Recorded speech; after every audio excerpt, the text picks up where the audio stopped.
بەناوی خوای گەورە سڵاوتان لەبێت بینەرانی بەڕێز و خۆشەویست تا دێت ناڕەزایەتیەکان لەسەر ئەنجامی هەڵبژاردننی پێشوەختەی پەرلەمانی عێراق زیاتر دەبن و بەشێک لەلایەنەکان ئەنجامی بەرایی هەڵبژاردنەکانیان ڕەت کردەوە. لە ژێر فشاریشدا کۆمیسیۆنی باڵای سربەخۆی هەڵبژاردنەکانی عێراق ئەنجامی بەرایی هەڵبژاردنەکانی لەسەر سایتی فەرمی خۆی سریەوە و دواتر بە کەمێک گۆڕانکاریەوە بەشێک لە ئەنجامەکانی بڵاو کردەوە. وا بڕیارشە کۆمیسیۆن لە ماوەی 20 ڕۆژی داهاتوو ئەنجامی کۆتایی هەڵبژاردننی پێشوەختەی پەرلەمانی عێراق بڵاو بکاتەوە. لە بەرنامەی ئەمڕۆ سەرلەسەر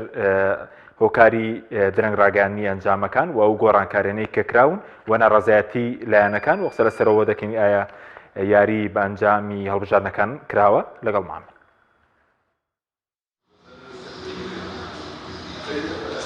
تا دێت ناڕەزایەتی لایەنەکان دژی یاریکردن بە ئەنجامی هەڵبژاردننی ئەنجومەنی نوێنەرانی عێراق زیاد دەکات. کۆمیسیۆنیش دەڵێت دوای 20 ڕۆژی دیکە ئەنجامی کۆتایی ڕادەگەێنین. ئێتلافی وەتەنیە بە سەرۆکاتی ئایاد عەلاوی سەرۆکوەزیرانی پێشووتری عێراق ڕایگەاند یاریکردن و ساختەکاری لە هەڵبژاردننی پێشوەختی ئەنجومەنی نوێنەرانی عێراق کراوە و ئەنجامەکان ڕەت دەکەنەوە. ئێتلافەکەی عەلاوی دەژڵێت لای هەمووان ڕوونەکە پرۆسەکە نەک هەر لەگەڵ هەڵبژاردنەکانی ڕابردوودا جیاوازی نەبوو، بەڵکو بە پێوەی لە ئەنجامەکانی یاریکردن و ساختەکاری لە پرۆسەکەدا باس دەکرێت لە هەڵبژاردنەکانی ڕابردوودا خراپتر بووە. ئێتلافی وەتەنیە ئەوەشی ڕاگەیاندووە حکوومەت و کۆمیسیۆنی باڵای سربەخۆی هەڵبژاردنەکان بەرپرسن لە ئەنجامە بەرایەکانی هەڵبژاردنەکانی پێشوەخت و داوای کردووە ئەو لایەنانەی کە ساختەکاریان لە پرۆسەکەدا کردووە ئاشکرا بکرێن. هەروەها هاوپەیمانی عەقدی وەتەنی داوا لە کۆمیسیۆنی باڵای سربەخۆی هەڵبژاردنەکان دەکات دووبارە چاو بە ئەنجامە بەرایەکانی هەڵبژاردندا بخشێنێتەوە. هاوپەیمانی عەقدی وەتەنی بە سەرۆکاتی فالح فەیاز نیگەرانی خۆی نیشاندا لەبارەی نەبوونی بێلایەنی لە پرۆسەی هەڵبژاردنەکانی پێشوەختەی ئەنجومەنی نوێنەراندا و ڕایگەاند چەندین پێشێلکاری لە میانی پرۆسەکەدا ئەنجام درراوە. هاوپەیمانی عەقدی وەتەنی ڕاشی گەیاندووە هەموو ڕێوشوێنێکی یاسایی بە ئامانجی بەرگریکردن لە مافەکانیان دەگرنە بەر. پێشتریش هەریەک لە حەیدەر عەبادی سەرۆکوەزیرانی پێشووی عێراق و هادی عامری لە هاوپەیمانی فەتح ئەنجامی هەڵبژاردنەکانیان ڕەت کردووەتەوە. لای خۆشیەوە جەلیل عەدنان سەرۆکی ئەنجومەنی کۆمیسیارانی کۆمیسیۆنی باڵای سربەخۆی هەڵبژاردنەکان لە کۆنگرەیەکی ڕۆژنامەوانیدا ڕایگەاند ئەنجامە بەرایەکانی هەڵبژاردنەکان کە لە ئێستادا ڕاگەیەندراوە کۆتایی نییە و وتی لە ماوەکانی ڕابردوودا دەنگەکان لە 3681 وێزگە لە بەردەم میدیاکاندا بەدەست جیا دەکرێنەوە بۆ ئەوەی بخرێنە سەر ئەو ئەنجامانەی کە ڕاگەیاندراون. دوای ناڕەزایەتی لایەنەکان کۆمیسیۆنی هەڵبژاردنەکان ئەنجامی بەرای هەڵبژاردننی لەسەر سایتی فەرمی خۆی سڕیەوە دواتر با گۆڕانکاریەوە دانرانەوە بەمەش گۆڕانکاری بەسەر ئەنجامە بەرایەکانی هەڵبژاردن هاتووە. وا بڕیاریشە دوای 20 ڕۆژی دیکە کۆمیسیۆنی هەڵبژاردنەکان ئەنجامی کۆتایی هەڵبژاردن ڕابگەێنێت.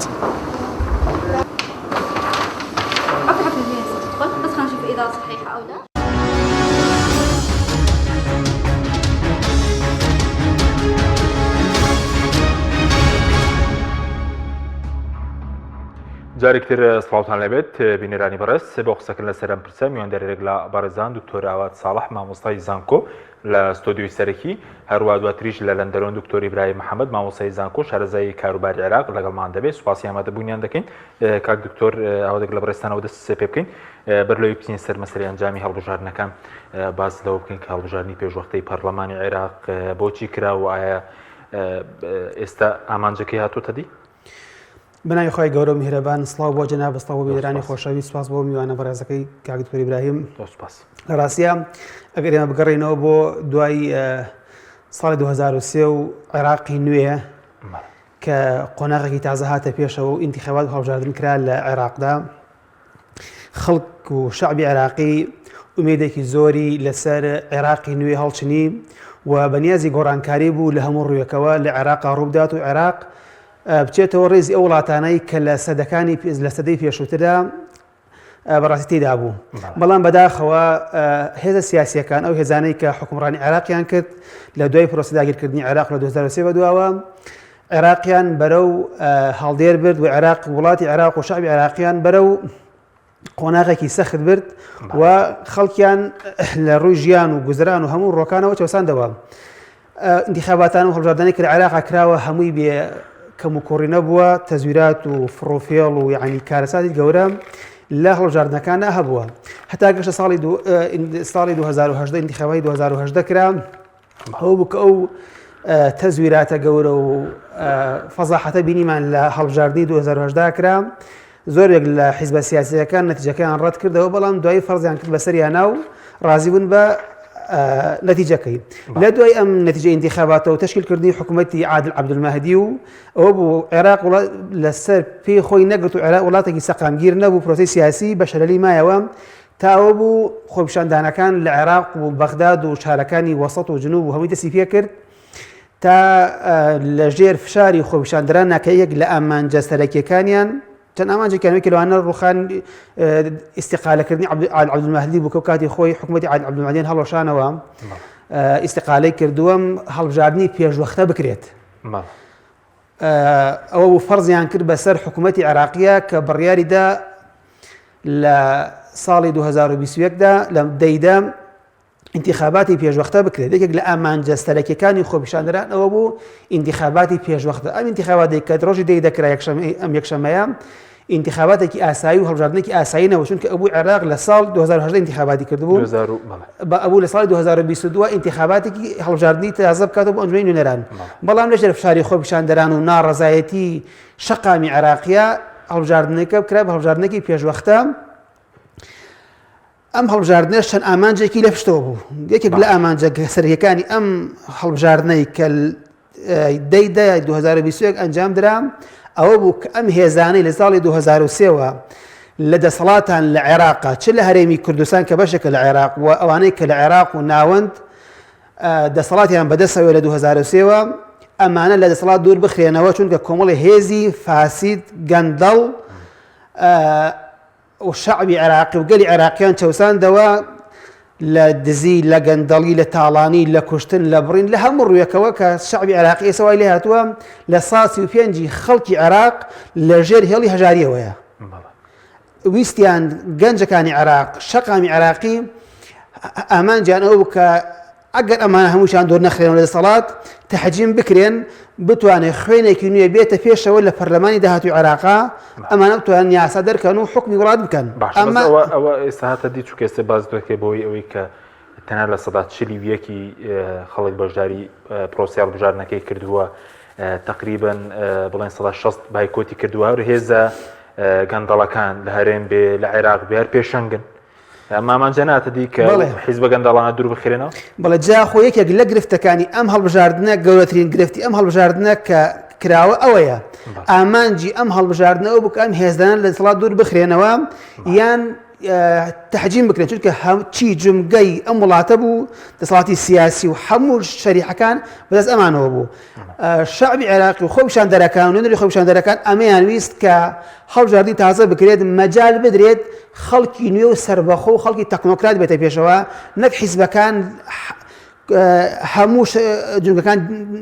دەستی بەسەرا بگرن بەڵام بەداخەوە ئەم هێزانە توانیان بە شێوازێکی تر خۆیان ڕێک بخەنەوە لەگەڵ یاساکە زۆربەی کورسیەکان لە عێراق و لە هەرێمی کوردستان ئەم هێزانەی کە 20 ساڵ و 30 ساڵە ئەم وڵاتە بەڕێوە بن دەستیان کردەوە بەسەر کورسیەکانە ئەمیشەن هۆکارێکە بوو گەورەترین سەرەکیترین هۆکار لەمە بەشداری نەکردنی خەڵکی ناڕازی بوو لە هەڵبژاردنەکەدا بەڕاستی بەداخەوە کە ئەمە زەربەیەکی زۆری لە پرۆسەکەدا 141 دەنگدەر بەشداری کردووە لە 25 ملیۆن 9 ملیۆن بەشداری کردو کە 9 ملیۆنەکەش قسە هەیە لە سەریکەن 9 ملیۆنەکەش تەواو نەبێت چونکە کۆمیسیۆن دوو ئاماری ڕاگەیان سەرەتاوی 6 ملیۆن بەشداری کردووە دوایوتی 3 ملیۆن بۆ 9 ملیۆن ئەمە بۆ خۆی گومانی لێکی دروست کردووە لە شارەی عێراقیە بەداخەوە بۆیە خەڵکی ناڕازی ئەوەی کە دەسەڵاتی سیاسی عێراقی ناچار کرد کە انتخاباتی پێشوەختە بکات لە عێراقا ناچاریان کرد خۆیان نهاتن سەر سندوقی دەنگدان دەنگ بدەن بۆ کەسانەی کەیانەی بێنە پێشەوە ئەو کەسانە سزا بدەن کە دەیان ساڵە شعبی عێراقی چەوسێنەوە لە دزی و گەندەڵی و کوشتن و ڕاوڕۆت و ئەم وەزعیان دروست کردووە. سپاس دەکەم کاک تۆ دەگەرم وڵات لای بەڕێز کاک دکتۆر ئیبراهیم سپاس بۆ بەڕێزش دەمەوێت سەرنجی بەڕێز بزان بەسەر هەڵبژاردننی پێشوەختەی پەرلەمانی عێراق و سەبارەت بە دەرەنجامەکانی ئێستا بەشێک لەلایەنەکان بڵێن ڕەتی دەکەنەوە دەڵێن یاری بە ئەنجامەکان کراوە بۆ چوونی بەڕێستان لەو بارەیەوە چیە؟ بەناوی خۆی بەخشندەی میهرەبان زۆر سپاس بۆ تۆ زۆر سپاس بۆ بەڕێزەکەتان بینەرانی کەناڵی ئاسمانی پەیام و هەموو خۆشەویستانێکی گوێیان لێمانەوە ڕەنگ بەڵێ ئەم بابەتی هەڵبژاردننی پێشوەختی عراقی لەو بابەتانەی کە بەڕاستی قسە زۆر هەڵدەگرێت لە ڕووی پرۆسەکەەوە لە ڕووی میکانیزمەکەیەوە لە ڕووی یاسا نوێیەکەیەوە لە ڕووی بەشداریکردنی هاوڵاتیانەوە هەروەها ئێساش دەرانجامەکە لایەن کۆمەڵی هێزی سیاسی عراقی و کوردستانیەوە ڕەت کراوەتەوە بەوەی ئەوەی کەوا سەختەکاری و تەجویدێکی تێدا کراوە بەڕاستی ئەمانە هەمویان هەرێکێکیان با بڵێن هەرێکە لەو ڕەهەندانە دەتوانین لەسەری بوەستین بەڵام بە شێوازێکی گشتی ئەم هەڵبژاردنە ئەوەی دەرخست کە عێراق تا ئێستا ناتوانێت هەڵبژاردنێکی پاک و بێگرت بکە هەڵبژاردنێک بێت کەوا خەڵکێکی زۆر ڕێژەیەکی زۆر لە هاوڵاتیان بڕاتە ترسنۆخەکانی دەنگدانەوە لە بیرمان بێمە لە دوای 2005ەوە لە عێراقدا هەتاوەکو ئێستا چەندین انتخابات کراوە لە هەرێمی کوردستانە زیاتر بەڵام نەمانتوانێت بە شێوازێکی پاک و بێگەردانە ئەم پرۆسێ بەڕێوەبەر شتێکی جوان نیشانی هاوڵاتیان بدەین کە فعلەن هاوڵاتی بتوانێت ئەمان و بەرجەستەکردنی خواست و یێوەکانی خۆی بزانێت. بەڵێ سەبارەت بەو لایەنەی کە ڕەتیان کردوتەوە پێ دوای ئەنجامەکان دوایی چی پێ ئێستا ئیتیلافەکەی ئاەت عەلاوی ڕەتی کردوتەوە عەبادی بە هەمان شێوە سەرۆکوەزیرانی پێشووتری عێراق و کوتلەی فەتح و فاڵح فەیاز و کۆمەڵێک کوتلەیتی ئەنجامەکانیان ڕەت کردوتەوە و کۆمیسیۆنیش پێشتر کە بەشێک لە ئەنجامەکانی دانابوو لەسەر ماڵپەڕەکەی سریەوە دوایی بەکەمێک گۆڕانکاری دایناوەتەوە پێ دوای چی بەسەردێ نەتایجەکان هەمان حاڵەتی 2010 دووبارە دەبێتەوە؟ خۆی ئەم ڕێکاری هەڵبژاردنەکە بابەتەی بەتایبەتی عەد و فەرزی انتخاباتەکە بجارە شێوازێکی نوێ بوو و دیارە ئەو هێزانەی کە ڕەتیان کردوتەوە تێبینی و سەرنج و وەخشی خۆیان خۆتە ڕوو بەردەمی کۆمیسیۆنی هەڵبژاردنەکانەوە دوجار کۆمیسیۆن لەگەڵ دادگای اتحادی عراقی براری کۆتایی لەسەران بابەتانە دەدەن و ڕێکاری تایبەتی خۆی هەیە بۆ تەصدیقکردنی نتایجەکانی انتخابی بەڵام هێزە سیاسەکان ئێستا ناکۆکن و ناکۆکیەکەشان گەشتە ئاستی هەڕەشەکردن لە یەک و جوڵاندنی هێز و بە تایبەتی لە بەغا و هادی عامری و جەماعەتی با بڵێن نوری مالیکی وانە بەڕاستی ناکە ناڕازی ئەو سەجەنا ئاماژەت بێت وەکو ئەیاد عەلاوی و هێزەکانی تر و هێزە کوردەکان و کۆمەڵی ئیسلامی و هەروایەکێتی نیشتیمانی و ئەمانە هەمویان بەڕاستی یەکگرتووی ئیسلامیش بۆ نمونە ئێستا کرد لەسەر ئەوەی بادینان قسەی هەیە ئەمانە هەمویان کۆمەڵێک کێشەن دروست بوون بۆ ئەم هەڵبژاردنە بۆ بەرئەنجامەکانی بۆیە دەبێت ئەم سکاڵانە یەکلای بکرێتەوە اینجا تەصدیقی نەتایجەکان بکرێت پێم وایە ئەمە شتێکی ئاسان نییە پێم وایە هەمشتێک ماوەتەوە بۆ شایەک ماوەتەوە کە سیاسەکان تیا یادەی بکەن بە دەرەنجامەکان بۆ هیواتە خوازم وا نەبێت بەڵام ئەوەی کە دەبینێت سەر ساحی عێراقی ئەوەیە کە فعلەن ئەیانە یاری بە نەتایجەکان بکەن و بۆ شێوازە بێت کە هەندێک هێزی شیعی بەڕاستی دەیانەوێت و هەندێک هێزی تریش کورسەکانن کەم بکرێتەوە.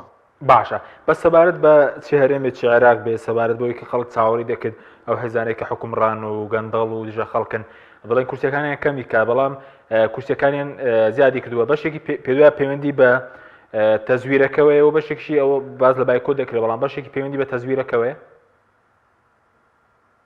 خۆی دوو ڕەهەندی سەرەکی دەوری بینیەوە لەمە یەکەمانەوە تەزویرێکە کراوە بەڕاستی ئەوە تەسیرێکی وای کردو کە بێزانە کورسەکانی خۆیان زیادکەن لایەنێکی تری شێوەی بەشداری نەکردنی خەڵکی ناڕازیە لەم پرۆسیا بە شێوازێکی گشتی ئەم بەشداری نەکردنی هاوڵاتیان و مقاتعکردنی وای کردو کە باڵانسی هێزە گەندەڵەکان لە ساحەکە زیاد بکات بەتابەتی لە هەرێمی کوردستانە بۆچی مەسەن خەڵکیی کەم بەشداری دەکات ئەو لە ساڵحی ئەوانە چونکە دائیمان ئەو هێزانەی کە پارە و دەسەڵاتیان لە دەستایە واکەن هاوڵاتیانە دەنگدەرەکانی خۆیان ئەوانەی کە موچەخۆری خۆیان ناچارن کەم بڕۆن سەر سنووڕەکانی دەگدان ئەوانەی کە ناچن ناو سەر سنووڕەکانی دەگەن ئەو خەڵکانن کە ناڕازین لە دەسەڵات ئەو خەڵکان زیاتر و خەڵکانن کە ناڕازین لە دەسەڵات لە گەندەڵی بۆیە کە ناچن بەرئەنجام بە شێوازێکی ناڕاستەوە خۆ هاوکاری ئەو هێزانە دەکەن کە کورسی زیاتر بگەن بۆیە ئەم دوو ڕەهەندی تەزویرکردن و ڕەهەندی بایکۆتکردن کاریگەری هەبووە لەسەر ئەوەی پام هێزانە کورسەکانیان زیاد کات. بەڵێ بەس لە دەرەوەش وێنەی بۆنم نەبەگشتی میلەتی عێراق و هەرێمیش پێ دوای چۆنە سەڕای هەموو ناڕەزایەتیە دەبێ خەڵک پێناسەی کێبێ بۆ مەسەڕای ئەو ناڕزایەتی و بێموچەیی و گەندەڵی و نەعەدالەتی وانە هەر هێزە دەسەڵاتدارەکان لە پێشەوە بن خۆی ئەوە پرسیارێکی جددیە پرسیارێکی جەوهریشە باش ئەم هێزانە ئەوەندە گەندەڵی دەکەن ئەو سەرۆتی ساوانی ئەو خەڵکە دەبن بە نەعەدالەتی و دادگەری شێوازێکی فەسادێکی بەربڵاو هەیە لە هەرێمی کوردستان و لە عێراق و مشتانە و خەڵکان هەم بۆ بەردەوام لە پێشەوەن ئەنام پرسیارێکە بەردەوام لە ذهنی خەڵکیە دێت و دەڕوات باش هێزێکی گەندەڵ بتوانە ئەو گەندەڵی بێنێت و ئەو سەر و سامانەی و خەڵکە بڕە لە 2023 بە بۆ نمونە تا کوردستانی عێراق و لە هەرێمی کوردستانە بە شێوازێکی دوورتر باشە چۆنە بێت مەسەن ئەم هێزانە بەردەوام لە پێشەوە بن ئەمە ئەم پرسیارێکی جددیە ینی خەڵک بێ پرسیارەوە بکە بۆچی ئایا ئەمە هۆکاری ئەوە نیە و خەڵکە ناچێت بۆ دەنگدان یا ئایا بەدیلی ئەمانەیەشە دروست نەبووە یا ئایا هێزەکانی پێچەوانی ئەوان کە ئۆپۆزیسیۆنن ینی شتێکی جوانە پێشکەش نەکردووە هەڵوەستیان نەبوو لەبەرەی خەڵکان نەبوون باوەڕ ناکەمەوە بێ بەڵام زیاتر ئەوەیە کە فعلاً بایکۆتکردنی خەڵکی لاوەمبالاتی خەڵکی یەکێکە لە هۆکارە سەرەکیەکانی لە هۆکارانەی کە توانە سەری وەسین لە دەرەوەیش بەڕاستی انتخاباتی عێراق جێگە احتیماماتی خەڵکی دەرەوە نییە چونکە وڵاتێکی دواکەوتی وەکو عێراقە لە ڕووی گەندەڵ لە دوای هەموو دەوڵەتەکانەوە دێت واتە ئاستێکی بەرزی بڕیەوە لە گەندەڵیە ئەوان دەزانن انتخابات لە ئەوان چواتایەکی واتە ئەوەیە کێ هێز و دەسەڵاتی بەدەستەوە بوو زیاتر ئەوە براوە دەبێت نەک ئەو هێزانەی کە حەق و عەدالەت و دەیانەوێت دادگەری وڵاتەکە بگێڕنەوە. بەڵێ سوپاس دەکەم کاکتۆراوەت سەبارەت بە بڵین ئەنجامەکان یاخود بە و ڕیزبەندی کە دروست بووە لە نێوان هێزەکان ئێستا ڕەتکردنەوەش هەیە پێ دوای کۆتایی نەتیجەکان چی لێدە ئێستا بۆ هەندێک هێزی وەکو تەیاری سدی زۆر چوونەتە پێشەوە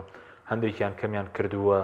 پێ دوای لە کۆتایەکەی چی لێدە ئێستا ناڕەزایەتی شەیە و ڕەتکردنەوەی ئەنجامەکەش هەیە. بەڵێ ئەنجامە سەرەتاییەکان کە کۆمیسیۆن ڕایگەیان لە ڕۆژی یەکشەممە دوای ساعت 6 کە سنووقەکانی دەنگدان داخران و ئەوەی کە کۆمیسیۆن ڕایگەیاند نەتایجی ئەلکترۆنی بوو نەتایجی سەرەتایی ئەلکترۆنی هەوش هەموو سنووقەکان نەبوو خۆیان لە 180 دەنگەکان بووە ئەم نەتایجی ئەلکترۆنیە ئێستا کە بەراورد ئەکرێت لەگەڵ نەتایجی فەرزی یەدەوی جیاکردنەوەی بەدەست جیاوازی هەیە جیاوازی دروست کردو بەڵێ چەندە بڵێەوە ئەوەی کە من متابعەیەکەم ئەوترێت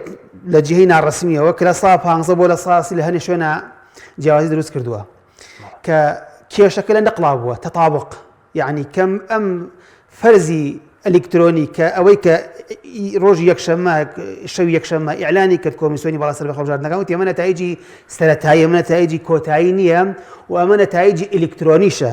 فەرزی یەدەوی نیە چونکە هەر سنووقێک هەر بنکەیەک گومانی لەسەر بێ ئەوێ فەرزی یەدەوی وە بکرێت بەدەست جیاکرێتەوە جیاکردنەوەی فەرزی یەدەوی و جیاکردنەوەی دەنگەکان بەدەست ئەم بۆ خۆی گومان نایڵێ و یەکلاکەرەوەی بوو هەموو ئەوانەی کە دڵخۆشن و ئەوانەی کە ناڕازین ئاجا بۆیە تا ئێستا نەتیجەی کۆتایی یەکلایی نەکراوەتەوە ئەوەی کە هەیە بەڵێ گرفت و کێشە هەیە لە تەطابقا لە نەتیجەکان کە لە هەموو محافەزەکانەوە نێردراوە نەقڵ کراوە هەوائیەن ئەلکترۆنیەن ئێستا کە سنووقەکانەکەنەوە لە چەند بنکەیەکە جیاوازی هەیە ئەو کۆنگرە ڕۆژنامەگەریەکەی دوێنێ شەوی بەڕێز کاک عەبدولستار مەجید کاندیدی کۆمەڵی دادگەری وتی بەڵگەم لایە تەقدیمی کۆمیسیۆنی یەکەم و سکاڵاش ئەەکەم وتی لە نەتیجەی فەرزی ئەلکترۆنیە نەتیجەکەم لە ئەم وێزگە ئەوە نەبووە بەڵام دوای لە سنووقەکە کە فەرزی یەدەوی بووە زیاتر بووە وتی جیاوازی هەیە کەواتە ئەمە لە بەخاش هەیە ئەمە لەو شارەکانی تریش هەیە و هەر بۆیە دوێنێش شەویش ئەگەر ئاگادار بن گۆڕانکاری لە نەتیجەکانە ڕوویاوە تیاری سەدی سائرون لە 73 بۆتە 71 هاوپەیمانیی فەتح لە 14 بۆتە 16 ئەمانە ئەڵێن ئەتەبەن ئەمانە ئەوەی کە نەتیجەکەی ڕەت کردوێتەوە هادی عامری و حەیدەر العەبادی و بەڵێ عیاد العەلاوی و تیاری حیکم ئەمانە کە تەراجعێکی زۆریان کردە لە ئینتیخاباتەکە ئەمان قسەی خۆیان هەیە ئەڵێن ئەم حتى بەم نەسە هادي العامري وتي هذه لا نقبل هذه النتائج المفبركة مفبرك وتدرس كراو نكتب يدرس كراو يعني رقم أنا لخود عن راوا هيج أصله بنما كينيا أما إيش قصي إخواني دا ديار كل بريالي كوتا إليكم مسؤولون قضايدا أما أنا قصي إخواني مناتو عيني قلاي كينوا بلان أو تريد أول تيجي كبراو بوقت تاري صدري دڵی بە نەتیجەکە خۆشە و مفاجئەی لە ئینتیخاباتە کردووە بەڵام پرۆسەکە بەنسبەت ئەو هێزە شیعیانەی کە گرفتەکە زیاتر ناو هێزە شیعەکان هەیە بەڵێ لە هەرێمی کوردستان کێشە هەیە لە یەکەم ڕۆژەوەی یەکێتی نیشتیمانی مەکتەبی ڕاگەیاند مەکتەبی هەڵبژاردنیان وتیان ئێمە نەتیجەی هەڵبژاردننی هەولێر ڕەتەکەینەوە ئەوە کۆمەڵی دادگەریش قسەی هەیە لەسەر نەتیجەکانی هەولێر و بەڵگەشیان پێ و تەقدیمی کۆمسیۆنیان کردووە ئەوە یەکگرتووی ئیسلامی لەسەر نەتیجەکەی دهۆکیان ئەڵێن تەلاعبی پێوەکرێت و تا ئێستا گلای نەبووە تۆ چەند ساعاتێک ئەو کاندیدەکەی پارتیەکەوێتە پێش چەند ساعتێکی تر ئەمەی یەکگرتووە بۆیە تا نەتیجەکان چی لێ ئێستا بۆ نمونە ئەوەی کە بڵاوکراتەوە بازێک لە ڕێگەی مانگی دەستکردەوە 3035 وێزگە لە کاتی دیاریکراوی خۆیاندا نەگەیشتون بە هەمان شێوە 504 وێزگە میمۆریەکانیان نەگەیشتوتە مەکتەبی نیشتیمانی هەروە باس ژمارەیەکی تریش دەکرێت کە نەبە مانگی دەستکرد و نەبە میمۆریش نەگەیشتون پێ دوایان لە کۆتایی چی لێ دێت نەتیجەکان تا ئێستا ڕوونی ئەمەی کە ڕاگەێنراوە نەتائیجی بیدائیە سەرەتاییە ئەو نەتیجەی ئەلکترۆنی شەک کە لە ڕێگەی سندوقی دەنگدانەوە بەیاناتی کۆمیسیۆن ڕاکێشرا و هەڵواسراوە درراوە بە نوێی کیانە سیاسەکان و کۆمیسیۆنیش خۆی ئەوی ئەعلان کردووە فەرزیەدەی ماوە مادەم گومان لەسەر سنووەکان هەیە و جیاوازیش هەبووە فعلەن جیاوازی هەیە لە نێوان جیاکردنەوەی ئەلکترۆنی ئیعلانی ئەلکترۆنی و جیاکردنەوەی دەنگەکان لە سنووەکانە کە هەڵی بچڕیت جیاوازی دروست کردووە کێشەکە لە نەقڵەکە هەیە ئەی سەبارەت بەوەی کە بۆ نمونە هەندێک شتی فەرمینا بەشنیا فەرمی هەیە سەبارەت بەوەی کە مانگە دەستکردەکە لە ئیمارات بێداتەکان بڕوە بۆ ئیمارەت دوای بگرێتەوە بۆ مەکتەبی نیشتیمانی کۆمیسیۆن لە بەغدا باز لە دەستکاریکردنی نەتیجەی دەنگدان و ئەوانە تا باسی وڵاتانی هەندێک وڵاتی ئیقلیمیش دەکرێت شتێکی پشتڕاستکراوە یاخود ئەو قسەی لەسەرکردنی هەیە ینی ئەمە تا ئێستا وەکو شتێکی ڕسمی لە جهەیەکی ڕسمی وە پشتڕاست نەکراوەتەوە بەڵام قسەیە لە شارعی عێراقیە بەڵێ ئەڵێ مانگە دەستکرد لە ئیمارات بووە و گومان دروست کردووە و تەلاعوب بە نەتیجەکانەوە کراوە و ئەوەی کە محەممەد حەلووسی کە ئێستا نزیکی 40 کورسی هێناوە ئەمە وڵاتێکی یەقلیم پشتگیری کردو و تەلاعوبی بە نەتیجەکانەوە کردووە ئەمانەی کە تەراجوعیان کردووە ئەوەی کوتلە شیعیەکان ئەم قسەیەکەن و بەڵگەشیان هێڵێنەوەتە ڤیدۆمان لایە مستەشاری کاظمی ئەڵێ من ئەچمنەوە تەدەخلی ئینتیخاباتەکە یەکەم و ئەبێ ئەوە هێزانێک کە چەند ساڵ لە عێراقا حکومڕانیەکەن ئەبێ زەڕبیان لێ بە متێکیان بشکێن بوو ئەم ڤیدۆی ئەمان ئەڵێن ئەبێ دادگا لەسەر مە قسە بکە محکەمە ئەمێک لای کاتەوە ڕاوێژکارەکەی کازمی مهەند نەعیم کە دەڵێت دەبێ هێزە تەقلیدیانە تێک بشکێنم ئێستا کێشەی دروست کردووە لە ناو ماڵی شیعە هەر ڕاوێژکاری کازمی بۆ کاروباری هونەری هەڵبژاردن ئەمە یەکێ لە بەڵگەکانی کوتلەکەی مالکی دەوڵەتی قانون و هادی العامری و هاوکمانیەتی فەتح ئەوڵێن ئەبێ و کەسە بدێتە دادگا و دادگا لەسەر ئەو قسانە هەڵوێستی هەبێت و دادگای گلای کاتەوە ئەم قسانە ئایا ئەمە هەر قسەیە کراوە یان تەئسیری لەسەر نەتیجەی ئینتیخاباتەکە هەبووە چەنەوە نەتیجەی ئینتیخاباتەکە ڕەدەکەنەوە عادل عامری ئەڵێ مفەبرەک لە هەر دروستکراوە نەتیجە ئەوەی وەلایەکان حیزب الله کە یەکێک باڵە بەهێزەکانی حەشدی شەعبی ئەڵێ ئەم ئینتیخاباتە بۆ ئەوە بووە بدرێت لە حەشدی شەعبی هەر بۆ نەسڵ خۆ عەلاوی شەڕەتی دەکاتەوە بەڵێ عەلاوی ڕەدیەکاتەوە بەڵێ بۆ نمونە عەلاوی ڕەدیەکاتەوە حیزبی ئیسلامی عێراقی کە کوتلە سونیەکانە یەکەم دەقڕەتی کردەوە ئەڵێم نەتیجانە ئەسڵی نییە و دەستکاری تێدا کراوە دەگەرم وڵات دکتۆر ئیبراهیم بگەرم وڵای بەڕێزت سەبارەت بە نەتیجەکان لە سەراستی کوردستانیش بۆ نمونە هەندێک کێس کورسی زیادی کرد دەستەڵاتدار و ئەوان هەتا ئەوانەی تریش بەس لە ناویشدا هەیە سێ بە نمونە کەمی کردووە وەکو کۆمەڵی دادگەری بە دیاریکراوی خوێنەوەی بەڕێزت بۆ چییە پەیوەندی بە چێوەیە فەرموو کاک حەکیم خۆی ئەم کەمکردنی دەنگەکە با بڵێ کورسەکانی کۆمەڵی دادگەری بەڕاستی من بۆ دوو هۆکاری سەرەکی دەگەڕنەوە یەکەمیان خەلەل لە ئیدارەدانی پرۆسی هەڵبژاردنەکە هەبووە کە نەتوانراوە بە شێوازێکی تەواو ئیدارەیەکی حکمی بکرێ و ئەمەش بەڕاستی لە عەمەلی انتیخابیان ڕوو ئەدا مەسەلەن هێزێک نەتوانێت بە شێوازێکی دروست ئیدارەی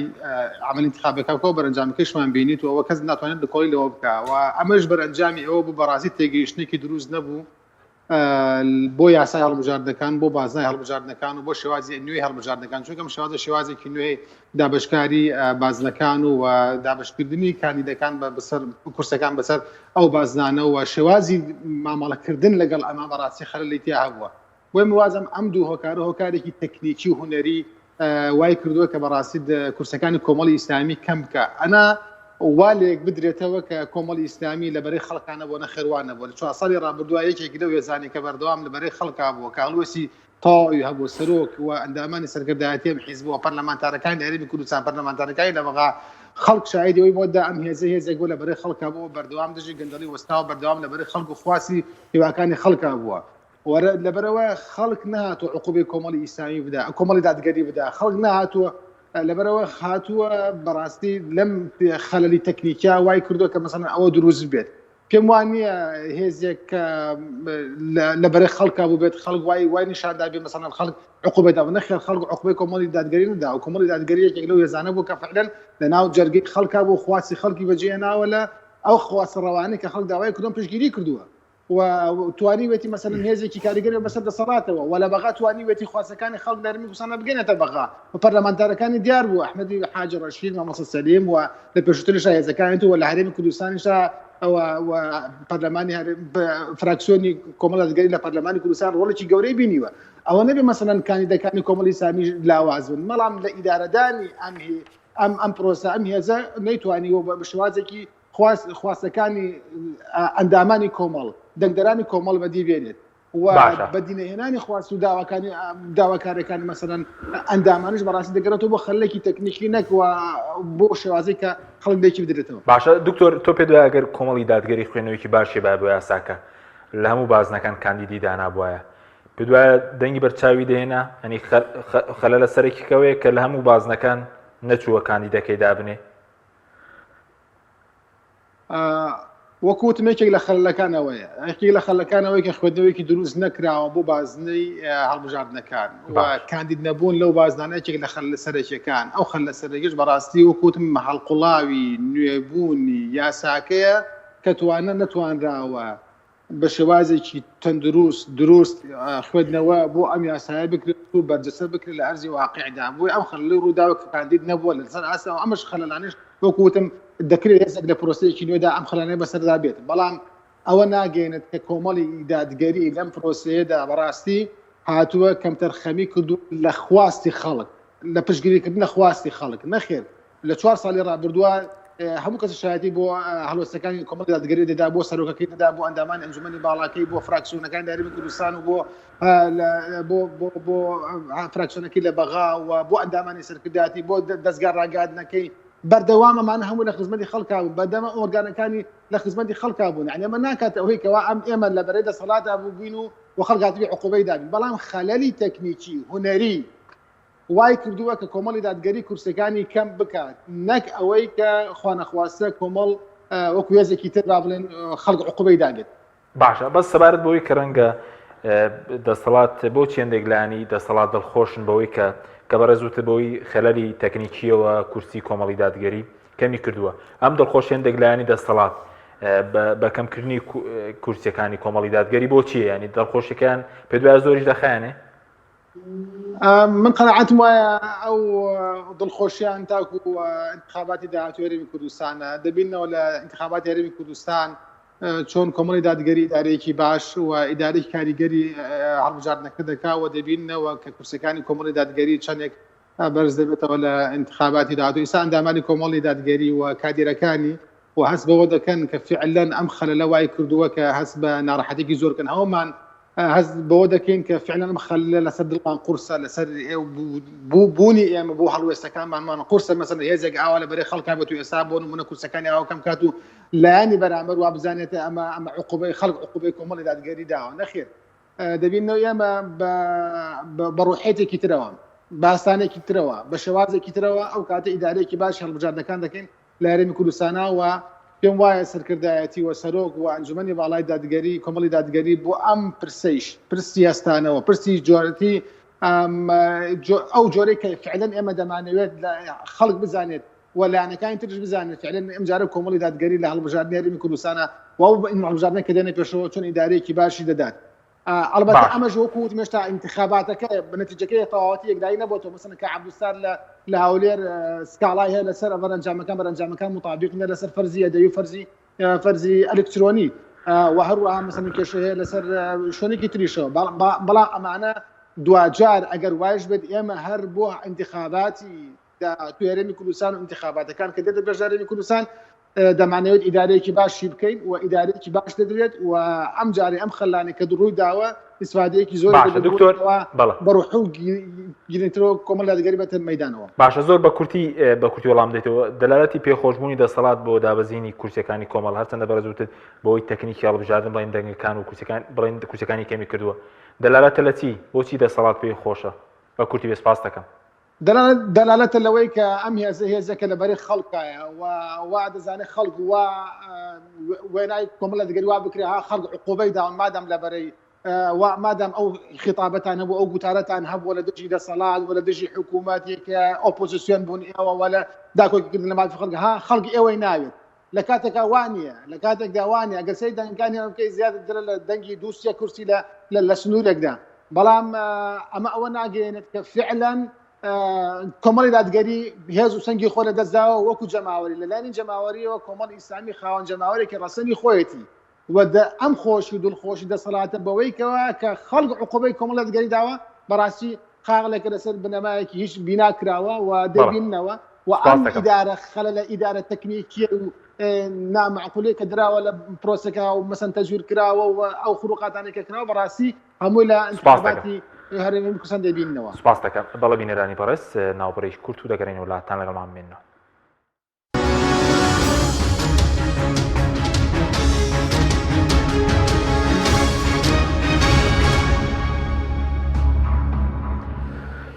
جارێکتر سڵاوتان لەبێت بینەرانی بەڕێز دکتۆر ئاوات دەمەوێت سەرنجێکی بەڕەش لەسەر هەڵبژاردننی کوردستان و بەنسبەت کۆمەڵی دادگەری و دەرەنجامەکانی ئەگەر سەرنجێک بە کورتی دوای دین سەراسەنگەکانیش لە عێراق بڵێن دوای هەڵبژاردن و ناکۆکێنی کە دروست بوو. بەڵێ لەسەر ئینتیخاباتی ئەو بەشی هەرێمی کوردستان ئەوەی کە جێگەی سەرنجە بەداخەوە خەڵک دەنگدەر ڕووی لە دەستەکانی دەنگدان نەکرد لە ساڵ 41 بوو لە سلێمانی ساسی حوت لە هەولی ساڵ 40 ئەوەندە بوو. بەڕاستی ئەمە زۆر کەم بوو ئەمە بێهیوایی خەڵک دەرئەخات بە پرۆسی سیاسی لە کوردستان و هەمووی عێراق خەڵک بێهیوای لە پرۆسی سیاسی ئەمە خەزەربەی گەورە بوو لەو هێزانەی کە لەبەرەی خەڵکان بۆیە دەنگیان هێنا و کورسیان کەم بوو بە نسبەت کۆمەڵ دادگەریەوە بەڕاستی کۆمەڵ دادگەری تەڕاجعی نەکردووە پاشەکشەی نەکردووە لە ئینتیخابات و هەڵبژاردنە بە پێچوانەوە دەنگی زیایی کردووە کۆمەڵی دادگەری خەلەلی تەکنیکیان هەبوو لە ئیدارەدانی هەڵبژاردنەکەدا لە 12 بازنەی هەڵبژاردن لە هەولێر و سلێمانی دهۆک ئەمان لە 5 بازنا کاندیدیان هەبووە لە 5 بازنا سێنیان پێ و 2 خوشک ئەم خەڵک ئەگەتەوە دەنگ بەکێ بە ینی دەدۆرە لە 7 بازنا کاندیدی نەبێت دەنگ بەکێ بە دەنگ بە هەوا بات ئەمان هەر 12 بازنەکە کاندیدیان هەبووە بەلای کەم و 5 کەسیان مستەقل دەرەچوو یعنی لە هەنێ بازنا کاندیدیان داناوە ئەگەر لە بازنەکی ترە بۆیە بە ئاسایی دەرەچوو یعنی پێوێکی وەکو مامۆستا ئەحمەد حاجی ڕەشید ڕقەمێکی گەورە بوو لە پەرلەمانی عێراقا حەیف نییە ئێستا مامۆستا ئەحمەد یعنی دەرنەچووە کە جێگەی ئەسەفی نەک کۆمەڵ دادگەری هەموو دەنگدەری خەڵکی کوردستانە یعنی خەڵک ئەسەفی بۆ خوازێت کە ئەگەر مامۆستا لە ناو سلێمانی بووە لە هەر بازنێکی ترە بۆی مامۆستا ئەحمەد یعنی لە کەرکووک بووایە لە گەرمیان بووایە لە هەولێر بووە هەر پێک بۆی مامۆستا ئەحمەد بە ئاسایی دەرەچوو یعنی دانانی کاندیدەکان لە هەنێک بازنا ئەمە هەڵەڕێکەوتنی ژێربەژێژ نەبە لە هەڵەبجە شەر دەرچوو بە فعلەن ئەوەش دەوانێت تەئسیری هەنێ دەرەوەی خەڵکی کۆمەڵ لە دەرەوەی کۆمەڵ تەئسیرسەدان بە کۆمەڵ هەبوو بێت ئەمە خەلەلەکە ئەوە نییە کە کۆمەڵی دادگەری تەڕاجعی کردبێت و دەنگ خەڵک عقوبای بێت نەخێرەوەی کاک دکتۆر ئیبراهیم باسی کرد 100% تەواوە و من لە سەریشی نووسیومە یعنی لە یەکەم ڕۆژی انتخاباتەکە هۆکارەکانی ئەوەی کە کۆمەڵ کورسی کەم هێناوە نووسیومە یعنی یەکەم هۆکار ئەوەیە کە ئەمان کاندیدیان نەبووە لە بازنەکانە یعنی لەم 12 بازنا 12 کاندیدیان هەبووە 5 دەرەچوو لە گەرمیان 10,000 دەنگیان هەیە کاندیدیان نەبووە کاندید 5,000 دەنگ دەرچووە لە ناو سلێمانی 13,000 هەیە لە بازنە یەکی سلێمانی کاندید بە 6,000 دەرچووە یعنی لە سۆران و خەلیفان کاندید بە 5,000 دەرچووە کۆمەڵ دادگەری 7,000 دەنگی هەیە لە ناو هەولێرە ئەگەر لەم بازنا کەسێک دیان کاندید کردای ئاساین دەرەچوو لە پارێزگای دهۆک کاندیدیان هەر نەبووە 5,000 دەنگی هەیە لە کۆمەڵ دادگەری لە مووسڵ و لە دیالە و لە سەلاحەدین و لە کەرکووک یەک کاندیدی نەبووە کە حیزبێکی سیاسی ئەمە خەلەلەکە ئالەم تەکنیکی لەمایە ئەمان حیزبی سیاسین یعنی لەبەرەی جەماوەرا بوون لەبەرەی خەڵکا بوون یعنی چەند 4 ساڵە ئەدایەکی جوانەکەن سەرۆکی کۆمەڵ پەرلەمانتارەکانیان پێشتر کە لە حکومەتا بوون یعنی جێگەی شانازی خەڵکن لەبەرەی خەڵکا بوون دنیاشتی جوانیان هەیە بەڵام بەداخەوە نەیان توانی بەرهەمەکەی بچنەوە ئەمە خەلەلەکە بوو یعنی ئەمان ئەبوو لە ناوچە داڕێنەرەوەکانیش کاندیدیان هەبوایە با کاندید مەبێ بزانم حەجمی جەماوەری خۆم چەندەیە یعنی ئەبوو لە بەخەش بیان وایە با بێت لە بەخەش کاندیدێک دەبێت ئەم حیزبە ئەبوو گەورەتر بیری کرداتەوە یعنی ناوەندی هەڵبژاردنەوە بەرنامە و پلانی فراوانتر وایە ئەمە خەلەلەکەیەوە نەک دەنگی بنێناوە یا دەنگی پێنەدراوە بە پێچەوانەوە کاندید بکردایە ئێستا مفاجئ انتخاباتەکە ئەمە بوو. سپاس دەکەم بەسەر ئاستەنگەکان بەتایبەتیەوەی کە لە عێراق دروست دەبێت ئاستەنگی سیاسی بێ ئێستا لە عێراق زۆرێت بۆ پێکەنانی حکوومەتەکەش هەر خەلەل دروست دەکا بڵێن ئەم ئەو کێشانەی کە ئێستا هەیە. بەڵێ ئاستەنگەکانی بەردەم هەڵبژاردنەکە تەمان چەند ڕەهەندێکەوە یەکەم ئەگەر ئێمە ڕەهەندی کۆمەڵاتی پێشەم شتێک لێ بینەوە چونکە خۆی خودی هەڵبژاردنەکە لەژێر فشاری خۆپیشاندەرەکانی تشرینیەکانە کە ئێستا بنای تشرینیەکان قایمان هەیە لەژێر فشاری خۆپیشاندەرەکانە کە ساحەی تەحریر لە بەغا لە 2018 ئەکێل داواکاریە سەرەکیانیان کردنی خۆپیشاندانی هەڵبژاردننی پێشوەختە بوو. ئەمە بوو یعنی ئاستەنگەکانی ئەم انتخابات چی ئایا ئەم انتخابات و هەڵبژاردنە کە کراوە لە عێراق ئێستا بۆ ئەنجومەی نوێنەران ئایا فیعلیان خواستی شەقامی عێراقی جێبەجێکەوێنە دی بەدڵنیایەوە نەخێر خواستی شەقامی عێراقی نەیانێتی لێ چڕوێکەوە یەکەم خەڵک خۆیان چوو بۆ دەنگدان ئەو خەڵکەی کە چوو بۆ سەر شەقام حکوومەتی ناچار کرد هەڵبژاردننی پێشوەختە بکە خەڵک ئیقبالێک و یعنی بە دەموچونێکی زەعیفیە و لاوازیەوە بۆ هەڵبژاردنەکە نەچوە سەر سروقی دەنگدان لەبەر لە دەسەڵاتی سیاسی بێهیوان لە پرۆسی سیاسی وڵاتە بێهیوان ئومێدیان نەماوە ئەمە وایە کرد کە هێزە گەندەڵەکان ئەو ێزانەی کە چەند ساڵە لەسەر خوێن و قوتی خەڵکەژین ئەمانە بێنەوە پێشەوە ئەوان دەنگیشان کەمی کردووە بەڵام خەڵکە ناڕازیەکان چوو بۆ دەنگدان ئەوان خەڵکی خۆیان بدەن کوسەکان زیادی کرد کەواتە پرۆسەکە و کەواتە عەمەلی سیاسیەکە و دۆخەکە و خۆی ئەمێنێتەوە بۆیە دەنگ نەدان حەل نییە چارەسەری کێشەکان ناکە وەڵکو برینەکان قوڵترە کاتەوە ئەو وەڵێ من یەکەم بووم و دەنگم هێنا خەڵک دەنگی نەیاوە ئەگەر ئەو خەڵکە ناڕازیە دەنگی باە پێچەوانەیە بۆ ئەمە کێشە کۆمەڵایەتێکان لەوانەیە مادەم خەڵک چوە سەر ستونغی دەنگدان 9 ملیۆن خەڵک دەنگیاوە لە هەڵبژاردننی 2018 10 ملیۆن خەڵک دەنگیا ئەو ناڕزایی لێکەوتەوە خەڵکە دەسەر جادە و شەقامی عێراقی بوو ئاراستای ڕۆشت ئێسەش دوور نییە شاری عێراقی جارێکی بورژێتەوە لەبەرەوە ئەم هەڵبژاردنە خواست و مەطالیبی شەعبی عێراقی جێبەجێ نەکردووە ئەمانەی کە چنۆتەوە دەرچوونەتەوە ئەمانەی کە کوسێن هێناوەتەوە لە عێراقا و ئەشتەوە دەسەڵات هەل ئێسەوە یعنی لە خەمی ئەوان کێکە دابشکەنەوە ئەم حقبەی خۆی ئەوش حقبەی خۆی ئەمە ئاسەنگێکی تر ئاسەنگی سیاسیە ئاستەنگە سیاسەکە دەگەڕێن وڵات دکتۆریان دکتۆر ئیبراهیم سەبارەت بە و ناکۆکیانی کە ئێستا دروست بوون لەسەر نەتیجەی هەڵبژاردنەکە ئەگەری پێکدادانی بەتایبەتی لە ناو شیعەکان هەیە و پێکەنانی حکومەت و دەست بەکاربوونی خولی نوێی پەرلەمانی عێراقیش هەردووا دەخات کاک حەکیم خۆی دائما بەردەوام دوای لە 2005 بەردەوام دوای نەتائیجی انتخابات مدەیەکی زەمانی پێچوە تاکو حکومەت تشکیل کراوە پێم وایە ئەم جارەش زۆر ناڕەحەتتر بۆ هێزە سیاسەکان بەتایبەتی شیعەکان بگەن و ڕێکەوتنێک و کتلەی گەورەترین کتلەی ناو پەرلەمانی دروستکەن بۆی کەوا سەرۆکوەزیران پێشکەشکن بۆی کەوا بێتە کاندیدی بەهێزترین با بڵێن گەورەترین کتلەی ناو پەرلەمانی ئێستا سەدرەکان نێکێکردنەوەی کە مەسەن نزیکە 7 یا زیاتر کورسی پەرلەمان دەبنە خاوەنی ئەوەندە کورسی پەرلەمانی و هێزەکانی تری شیعەش بەڕاستی هێناوێنە نووری مالکی هێناوێتی و هەروەها هادی عەمری ئەوانە هێناوێنە بەڕاستی ئایا ئەمانە دەکەوتە سەرەوەی ئەمان چۆن ڕێک دەکەون دابشبوونێکی قوڵێ لە ناو هێزە شیعەکانە و سەرۆکوەزیرانیش بۆ شیعەکانە و کایمان ئەتوانن مەسەلەن کاندیدی خۆیان پێشکەشکن بۆ سەرۆکوەزیرانی کیان ئەتوانێت زۆرترین خەڵک لە چوادەوری خۆی کۆکاتەوە بتوانێت زۆرترین ئەندامی پەرلەمان لەژێر ناوی گەورەترین کتلەی پەرلەمانی دروستکات چونکە ئەو بە گەورەی یاسا بە گەورەی دەستوری عێراقی کێتوانی زۆرترین کتلەی پەرلەمانی دروستکە گەورەترین کتلەی پەرلەمانی دروستکە و کاتە ئەو توانێت مەسنکاری پێشکەشکە بەڵام لامان کە دەڕێکەوتنی دەبێت چونکە ئەمە بەشی شیعەکانە شیعەکان ئەگەر خوان ناوخوانە ڕێک نەکەون ناتوانرێت کاندیدێک پێشکەشکەن ئەمەش سەرەتای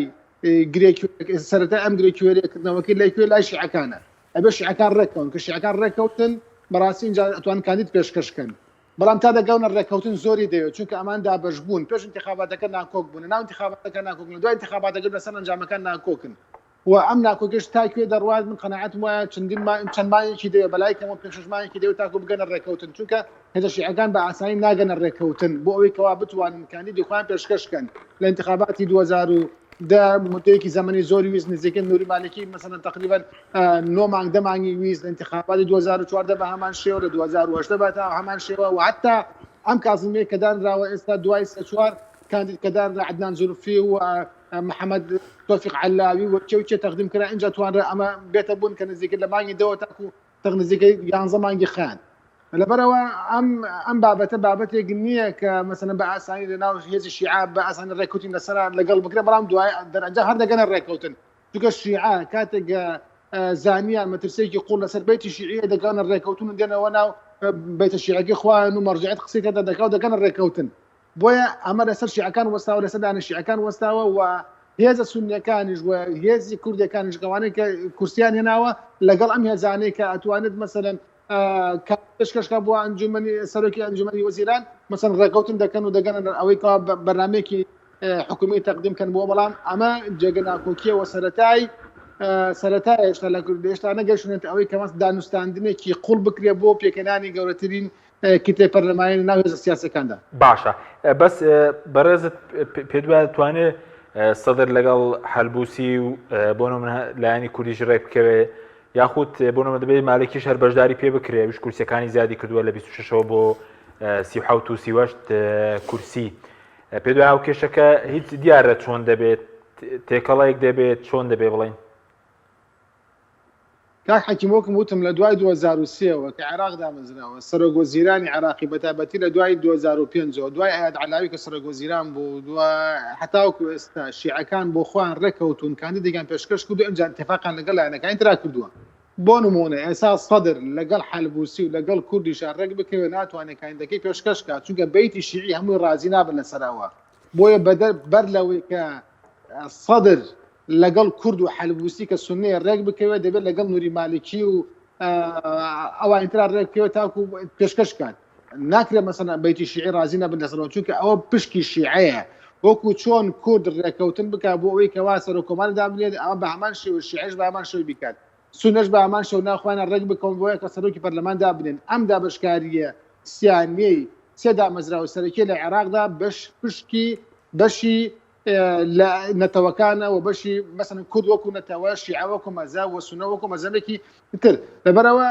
ئەم تەیارانە ئەگەر لەراو خوانە ڕێک نەکەون هێزەکانی تر ناتوان ڕێکوتیان لەگەڵا بکەن بۆ یەکلایکردن ئەگەر سونەکانە ناخۆیانە ڕێک نەکەون لەسەر هێزێکی لەسەر کەسێک بۆی کار بیکەن بەین ئەوە شیعە ناتوانێت بۆ نمونە حەلبوسی ناتوان لەگەڵ کورددا ڕێککەوت و سەرۆکی پەرلەمان بێت چونکە هەر سەپاگەجەکە پێکەوەیە بەڵێ بەس بە کوردی سەبارەت بە کازمی پێ دوای ئەگەرەوەی بەسەدا ساغ بێتەوە و تۆمارە دەنگێک کە و تەبێژەکەی مهند نەعیم بڵاو بۆ تۆ دەڵێت دەمەوێت من بۆ ڕاستپێدا و مێزە تەقلیدیەکان تێک بشکێن و هێزی نوێ لە هەڵبژاردن بێنمە پێشەوە کە بەرپرسی ئاسایشی هەڵبژاردنەکانی عێراق بوو یعنی ئەمە ئەگەر ئەمەی بەسەدا ساغ بێت و حکوومەتەکەی مالکی چانسی دەمێنێت کازمی خۆی بڵێن کازمی چانسی دەمێنێت حکوومەتەکەی کازمی من پێم وایە ئەو سەوتەی ئەو کاکەیە بەڕاستی ئەوە هۆکارێکی گەورە نییە بۆی کەوا هێزی شیعە مەسەن کازمی پێ بدۆڕێ یا مەسەن کازمی چانسەکەی بێنە بەڵام دەگەوێتە سەرەوەی کە ئایا لایەنە شیعەکان ئەسەر کێ ڕێک دەکەون ئەوەی کە باز دەکەن لایەنەکانی تر کە بۆ نمونە ئەم کابرای وای و تۆ دەبێت دادگایی بکرێ و دەبێت وای لێ بکرێت بەڕاستی ئەمە وەکو بەس مبەرڕاتە بۆی کەوا ئاگرەکە خۆشکن ئەنا ئەوەندە ئەو شتێکی گەورە نییە بتوانن مەسەلەن پرۆسیەکی پێ فەشەت بێ مەسەلەن مستەفا کازمی پێ بەرنە دواوە بەڵێ سپاس دەکەم کە تۆ بۆچیت باسی ئاستەنگی سیاسی بکەیت لە دوای ئەم هەڵبژاردنەوە ئاستەنگە سیاسەکە بەنسبەت پێکەنانی حکوومەتەوە ئاستەنگە سیاسەکە نەگەر بەنسبەت پێکەنانی حکوومەتەوە بەنسبەت نەتایج انتخاباتەکانەوە انتخاباتەکەەوە ئەگەر نەتایج انتخاباتەکە تا ئێستا یەک لای نەبووتەوە تا ئێستا و هێزانە ڕەفزیەکەن ئەوەی وەک باسمان کرد سەرەتای بەرنامەکە هەڵپەیمانی فتح کە باڵی سیاسی حەشدی شەعبیە کە لە زیاتر لە 6 فەسائیلی چەکداری پێک هاتوون و کە ئەم گروپە ئەم هاوپەیمانێتیە ئەم لیستە هێزی چەکداری و معداتی عسکەری و معسکراتی گەورەی هەیە و ئەمڕۆ حکومی عێراق کات ئەمە نەتیجەکە ڕەت بێتەوە کولیەن ئەڵێ هادی العامری ئێمە ئەم نەتیجە انتخاباتە ڕەفز دەکەین کۆمیسیۆنی پێچێتەوە قبوڵی ناکەین ئەگەر باجەکەی هەرچی بێت ئێمە ئەیدەین ئەمە ئەوە لە سروەشت کورسیواتونە لە هاتوو دەستەر 16 کورسی 14 کورسی بوو بۆ 18 بەم نەتایجی دوێنێەوە کە هینجیا کراوەتەوە جیاوازی نێوان فەرزی ئەلکترۆنی و فەرزی یەدەوی هەبووە ئەوەنەی بۆ زیاد کراوە زیاد بووە قەرەدە لێ کۆمیسیۆنە ئێمە چاودێرین متابعی پرۆسەکەیەکەین بەڵام ئاستەنگەکە ئەوە یعنی ئەگەر ئەم هێزانە لە کۆتاییە بە نەتیجەکە ڕازی نەبن ئەم نەتیجەیە عێراق بەرەو کوێ بات ئایا ئەم هێزە ئەوە ئەمێنێتەوە کە هێزێکی چەکداریە بەم 4 کۆسی و 16 کۆسی و ئەمێنێتەوە بەشداری حکوومەت ناکات ئەبێتە معارەزەیەکی چەکداری حکوومەتی داهاتوی عێراق کامەت مەترسێ گەورەکەمەیە ئەگەر هاوماندی فتح بەشداری حکوومەتی داهاتوو بکات چۆن بەشداریەکات و ئەگەر بەشداری نەکات ئەبێتە معارەزە کات دەبێتە معارەزەیەکی چەکداری واتە چەقۆی سەر ملی حکوومەت هەر کاتێک ویستی چەقۆگەنێ ملیە ئەمەیەکێک لە مەترسیەکانی بەردەم پرۆتەی سیاسی عێراقە کە ئەمە هێزانێک کە ڕەفزیان کردووە نفوزیان هەیە لە شاری عێراقیە و هێزی چەکداریان هەیە کە تەڕاجعیان کردووە و لەو لاشەوە بەڕاستی سەدر کە سائیرون یەکەمی هەڵبژاردنەکەیە لە یەکەم ڕۆژی دوای هەڵبژاردنەکە سەدر یعنی پەیامی نارد سێ پەیامی نارد یەکەم کە سەرۆکوەزیرانی داهاتووی عێراق کەلیمەی ئێمە وشەی ئێمە یەک لای یەکەینەوە ئیتر ئەو کەسە لە ئێمە بێت یانە بێ ئێمە ئۆکەی بۆ بکەین هەر کەسێکی تر بێت ئەو سەدروتی ئەوە سەدر وتی لە پەیامەکە وتی ئێمە یەک لای یەکەینەوە سەرۆکوەزیرانی داهاتوو هەتا حاکم زامل وتی ئێمە چەند کاندیدێکمان هەیە بۆ ئەوانە شتێکی وای بە ناڕاستەوە خەوت بەڵام سەدر لە پەیامەکە ڕوون بوو یعنی وتی ئێمە سەرۆکوەزیرانی داهاتووی عێراق لای ئێمەیە یعنی یا لە تیاری سەدریە یان کەسێکە لە دەرەوەی تیاری سەدری و بە موافقەی ئەوان ئەبێ ئۆکەی لەسەر بکەن ئەمەیەکی لە پەیامەکانی پەیامێکی تری بۆ نات بۆ وڵاتانی ئیقلیمی کە هیچ کەسێک بۆی نییە تەداخل بکات دەزۆرباتە لە نەتائیجی انتخاباتی عێراقیەوە ئەمەیەکی لە ئاسەنگە سیاسیەکان کە ناڕەزایەتی لێکەوتەوە سێم وتی سەدر وتی ئەبێ چەک لە دەستی میلیشیاکان نامێنێت چەک بەدەستی دەوڵەتەوە بێت خۆشی میلیشیای نییە فعلەن میلیشیای سەرایی سەلامی هەبووە لە حەجی شعبیە کە باڵێکی گەورە بوو لە حەجی شعبیە جا مەبەستی سەدر حەجی شعبی بوو کە ئەبێت چەک بەدەستیانەوە نامێنێت کە دوو هێزن زۆر ینی دژیەکەن ئەمە سێ پەیامە بۆ خۆی یعنی یەکێک لە ئاسەنگە سیاسیەکانی وەکو وتەشت ئەگەر لەسەر عێراق شتێکمە لەسەر هەرێمیش ئەو حیزبە گەندەڵانەی کە دەرچوونەتەوە زۆریان هێناوەتەوە لە بەغدا کێشەی موچەونە و هەر باڵپەسێت داوی دەمێنێتەوە دۆخەکە باش نابێت لەسەر هەرێمیش کە بەشێکە لە بەغا لەم هەڵبژاردنە هێزانە بەشداری هێزەی زۆریان هێناوەتەوە بەداخەوە ئەبوو ئەو هێزانە سزا بدەرەنایە نەک دەنگان پێ بدرێتەوە هیچ ئومێدێک نییە ئەمانە کێشەی نەوت و موچەی هەرێمی کوردستان چارەسەر بکەن تەنها بە شوێن بەرژەوەندی و مەسلحەتی حیزبی و شخصی خۆیان ئاگەڕێن ئەم پۆستە وەرگرن و ئەو پۆستە وەرگرن و بەس بە شوێن ئەوان هیچ شتێکی پلان و بەرنامەیەک زیان نییە. سپاس دەکەم کاک دکتۆر ئیبراهیم کاتم زۆر کەمەوە بەس سەبارەت بە سەرۆکۆمار و وەرگرتنی کورد سەرۆکی پەرلەمان پێ دوای وەرگیان سەرۆکۆمار سپاس دەکەم بە کورتی بێگە شتێکشت مابێت پێم وایە سەرۆکۆما وەردەگرێت چونکە لە دوای 2023 دوای 2005ەوە هات بەدەستی کورد بوو و هات پشتی کوردیشە و بەڵام ناکۆکی دەخێتە ناو هێزەکان بە تایبەتی یەکێتی پارتی بۆ یەکلایکردنەوەی ئەو پۆستە و پێم وایە یەکلایکردنەوەی ئاسان نابێ ئەم جارە. بەڵێ سپاسان دەکەم زۆر سپاس بۆ بەرەزان دکتۆر ئیبراهیم محەممەد مامۆستای زانکۆ شارەسەر کاروباری عێراق لە لەندەنەوە هەروە دکتۆر ئاوەت ساڵح مامۆستای زانکۆ زۆر سپاسان دەکەم. سپاس بۆ بینەرانی بەڕێز سپاس بۆ هاوکارانم خواتان لەگەڵ.